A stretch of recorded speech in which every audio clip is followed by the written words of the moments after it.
Welcome to another BBA Roundtable discussion, putting key questions to industry experts. So our question now is, how can organisations that may feel they are behind in their adoption of new practices, including technology, digital strategies, and new methods of construction, start to drive the changes needed to stay competitive? And for this question, I'm going to go to you, Jason Curitan, founder of Insofix. So what are your thoughts? I think companies have a couple of dilemmas that, yes, it's all right doing new technologies, but how are they implemented on site? Do they need to provide additional training? I feel that they probably think the blokes on site were a bit Neanderthal in their methods because nothing has changed. We've been putting one brick on top of the other for many years and nothing has really changed. So for the man on site to take on new technologies, is it the right? It needs to be done, but it needs to be driven from the manufacturers, and I feel the manufacturers need to make a bigger stand in training and enabling people to recognise the benefit of their product. And you're introducing innovative products into the marketplace yourself, aren't you? Yes. So what are you thinking that you can do to help that happen? I think manufacturers have got to go to the coal face and talk to the people that either install it so they understand the benefits of it and get their feedback on how they can make it more easily to fit from their point of view, because if something isn't easily installed, it's not going to be installed either properly or to maximise the potential of their product. And I think it's okay designing something and then throwing it on site, but it doesn't start, and hoping that it works, it isn't the answer. Thank you. And Emma Miles, Sales and Marketing Director for BBA. From your perspective, is the onus just on the manufacturer, or does the user, the construction business, how much ownership should they have of this? I think that there's ownership and accountability throughout from an end-to-end perspective. I think it's very important that that is something that is shared and acknowledged. I think that the challenge then comes in making those changes is that you've got a lot of stakeholders involved in making sure that the one thing everyone's trying to achieve is done well and adopted throughout the process.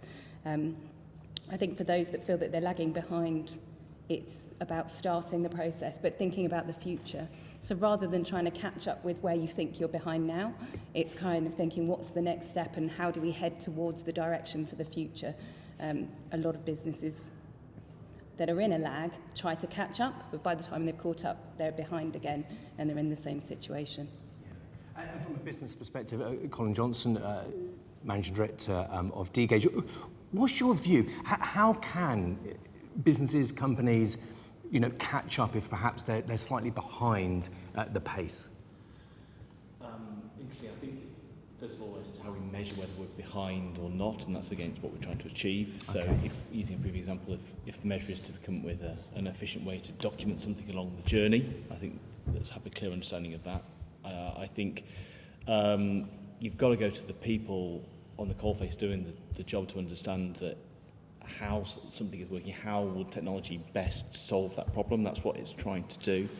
And I think in our industry, I from what I hear, it's similar to the construction. Is often there's a problem and a tool to solve it, and actually there's probably a number of solutions to any problem, and it's about speaking to the people who are trying to solve that problem to say, well, what about this? What about this? What about this? Can we try different permutations? And then from a manufacturer's perspective, if it's, say, a software application which an end user's trying to use a builder on site, let's put them on site with them. Let's see how they sit in their real world. They've designed this technology in a probably quite a sterile environment. Let's take them to site, let's see their proximity, let's feel the environment, and then that will definitely change the way in which we design products digitally as well as physically. So that we send our software designers to the railway environment to see what these end users are going to have to deal with, and it really does hone the problem better. I don't know, Executive Officer for Siderise. What are your thoughts? Well, I really get this point about desire, because if you want to catch up, you've got to have that desire, and that's got to come from the top of the business first and foremost. But what the business has then got to do is understand that the new technologies that they're looking at require often a different skill set. They've got to acquire that skill set. They've got to be willing to invest in the resource, the investment that's required in the business. You can't take your existing team that have worked in a particular way and suddenly give them a new technology to develop. You've got to bring that skill set in, and you see a lot of companies just not really grabbing hold of that. But if you can do that, you can resource it properly. You've got to fast track where you want to go, really take on board the point of voice of customer. You've got to understand the people that are going to use the technology that you're going to be selling them. They've got to be on board with that. How often do you get new technology? You do all this work, you go to market and somebody says, if only it was a quarter of an inch smaller, we'd buy it tomorrow, but it's too big. You didn't get the voice of customer, you didn't understand how they were going to use it, what they were going to do with it. So you need that to hone the proposition as well. And this is all about just making new technology successful. The more that you get success from the new technology, the more likely you are to continue to innovate. And Hardy Giesler, who is Chief Executive Officer for BBA, I can hear you nodding in agreement, even from here. So that's a bit scary. Well, it is. So what are you thinking? Just following on from what Adam said, is you really have to want it. I see myself as a bit of a nerd. I like to read 2 hours a day outside of work. And a lot of that's about technology because I really enjoy it. But I have come across people in our business, Richard's one, who's led NBS through a digitization process very successfully. And Richard just has it in his veins. And in terms of digitizing things, modernizing things, and looking at things in different perspective, it's not incremental steps. It is just a different way of doing things. And if you've been through that process before, it's incredibly valuable. Having said that, we've also found people within the business in more junior roles in the business who in their own time are learning how to read and write code, who have suddenly stepped up and done literally hundreds of hours of work in their spare time and come to us with an offering which we're now adopting across the business. So there's some phenomenal surprises in there. And what is driving all of this is, for us, is obviously our clients, but also the end users who read the information. I'm very aware that BBA traditionally presented them with a PDF, which is 20 or 30 pages.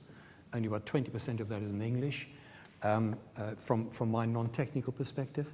And we expect an architect and a contractor on site and the whole audience in between to all gain maximum benefit from one single document in one particular format delivered through one particular medium. That is just not fit for purpose, so that's what's driving us. And if I can come to Craig Smith from City and Guilds, how can businesses stay competitive, or, if you like, catch up where maybe they aren't quite as competitive as they should be?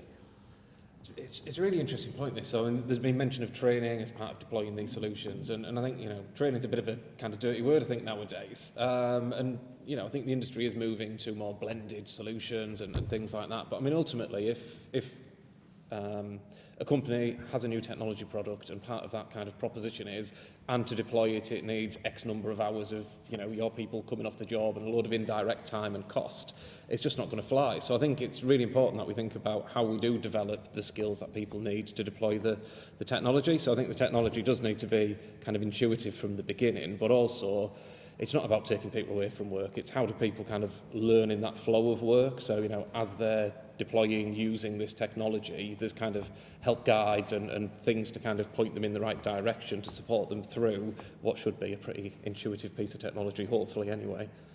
Yeah, sure. And Anthony, I'd like to come to you, because in your business as co-builder, technology plays a really pivotal part. That is your business, isn't it? So how can businesses adopt these new technologies to keep up with the pace of change? I think what I see a lot of the time, and I've experienced myself working for main contractors, is it's who has their hands on the technology. Are they looking at the bigger picture in the company? Because a lot of time the day job gets in the way, and then you end up pushing back innovation to say, we're doing the next project, and then it doesn't really happen. So I think it's almost, you need to assign people the role of what they're looking at, have an understanding of the entire business, and I think get a team together that can actually implement stuff pretty quickly and be agile about it. But the core is they need to understand the business. And I think sometimes we talk too much about training and not about learning. So I think it's almost like there's this taxonomy, I think is it Bloom taxonomy, where you look at how you educate people and what you learn and understand and how you implement things. I think that's important. I think it's sometimes you just go down the path of, I've done a CPD, I've watched a video, and now I'm supposed to know what I'm doing. I think you need to be hands-on, get your hands on the technology, talk to the tech providers, they'll show you the way. And I agree, it has to be simplistic. It has to be quick to pick up and not manuals after manuals to go through what buttons to press. I think that's the big thing, it's key. Interesting point, Anthony. So let's fire it straight back to City and Guilds. Craig, a challenging question for you. What's the difference then between training and learning? Is there a difference?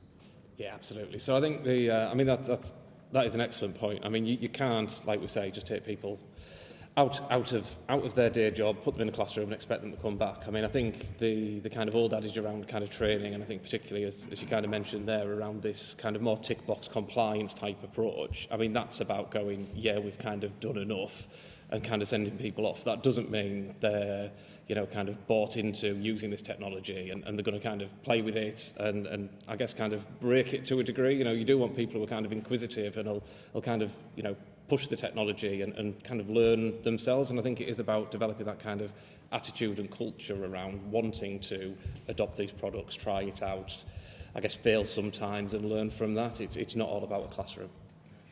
And this pace of adoption, I want to come to you, Richard, Head of Products and Innovation at NHBC. You must deal or talk or be thinking about a lot of people in construction and builders. Where do you see their readiness to adapt and be agile, as been said by others, to this pace of change? It varies from builder to builder. You've got, if you like, those that lead that way and lead that direction, and then there are those that follow and those that sort of are a little bit more resistant. But I do think that varies significantly based on the builder, and it also varies on the way that they build as well. So it significantly varies. The other thing I would say though is with technology, we've done a lot of work at the moment on climate change, and you can treat climate change as a subject, or you can embed it to what you do on a day-to-day process. And the same with technology. It's about, in my view, it's not about having technology projects, it's having technology maintenance as you go along. And I just think that sometimes you can get on the route of saying, we're going to do a project, and then you do the project and you finish it, and then 5 years, well, as soon as you finish the project, you're out of date, and you start another project. And I think that's the key thing, is this aspect of maintenance to sort of have more of an evolution rather than a stop-start approach. And what's the risk of having that stop-start approach? I think the risk is that you can become very out of date very quickly. And something you said about how do you remain competitive and apply technology, I would argue that if you don't apply that, you become uncompetitive, or you can become uncompetitive quite quickly. So I think that actually it's about the fact that you've got to incorporate that to be competitive and still to lead the way. Okay. Colin Johnson, I'd like to come back to you, Managing Director of D-Gauge. From your point of view, I'd like to ask the same question. What's the risk of falling behind and not being competitive in this current marketplace? Well, I think it's interesting as a company, or as I suppose a technology profile, you have early adopters and late adopters, and there is kind of a place for both. The late adopters still have to tackle and bring on technology. You'll just I suppose get caught in old processes which are uncompetitive naturally. But I think the difference is whether some companies want to be early adopters and they'll take more risk with more technologies more of the time and find the ones which work, and the later adopters will still have to adopt those technologies, the ones which work. I suppose that's the distinction. And we work with both types of companies, some which pride themselves on being those early adopters, taking risks. They are high risks. There's probably some capital investment, or at least some training investment. But then maybe some of the larger organisations with a wider workforce sometimes take a bit of a later adopters. They want to see this proven, they want to see how it's worked, they want to tread the trodden path, really. I don't know if I answered your question exactly, but it's... And just to move that across to the technical perspective within D-Gauge, David, how do companies keep up with the pace of change? How do they keep competitive from a technical perspective? I think it's difficult to extract the technical from the business side of it in reality, and I look at it from the point of view that the technical and the business are very closely linked. I think one of the key things is that if you're a company and you feel you're not getting into the field, you have to look at it from the point of view of it'll be the bottom line that probably tells you. If you're in that situation, then looking at it from the top down, you'd start to do things that would enable you to make that happen. And as other people have mentioned, the key thing there is looking at your team and saying, have I got the right people in the team to enable this to happen? If you haven't got people in the team that understand the new technology that's coming in, how are you going to actually get it to come into the business? How are you going to bring it into the business? And I think from my perspective, as being someone in our own business who's probably doubles the average age, I've looked to younger people coming to the business who are natives digitally, for example. They can tell me a heck of a lot more about the technology that's coming up, that's usable. That they don't need the instruction manuals like I do. You know, I'm told by my grandchildren how to drive the iPad, for example, for certain things. I think we have to look at it and say that you've got to have the right people in place, you've got to have the right skill sets, you've got to have the people that actually are going to bring that technology forward. And I think you need champions. And I think we shouldn't be scared of taking people and saying, you'll be a champion. You might be relatively new in the business or relatively new in the game, but if you want to take that on board and make that something that you're going to make work, that's fantastic. And I think from a business perspective, I've always found that having people who champion things, having people who know things that I don't know, and having people to bring extra skills in is actually a way to make the business move forward. And I think that's really the way you're going to start to see how the technology can be brought into businesses that might feel they're lacking in it. And Richard, just coming back to you to close this question off, really, from NHBC's perspective, how would you summarise what we've discussed here? What have you heard? Good question. I think, for me, I think to summarise, we've still got a bit to go in the way that we approach the culture about adopting technology in what we're doing in the day-to-day practice. But I think there's some optimism there, I think, in the sense that people want to do it, but sometimes don't know how to do it. I think that's the key thing for me, is the takeaway, that people generally want to do it, but sometimes don't think, And the one thing that's quite interesting is something you said there about the age range, and I'm just looking at our ages, and, if we had a round table of much younger people, the conversation might be in a slightly different way in that respect. So I think it's having that confidence to perhaps put more trust in a different generation to help to take that forward. So that was a good point. Yeah, thank you. Interesting thoughts, everybody. So thank you very much.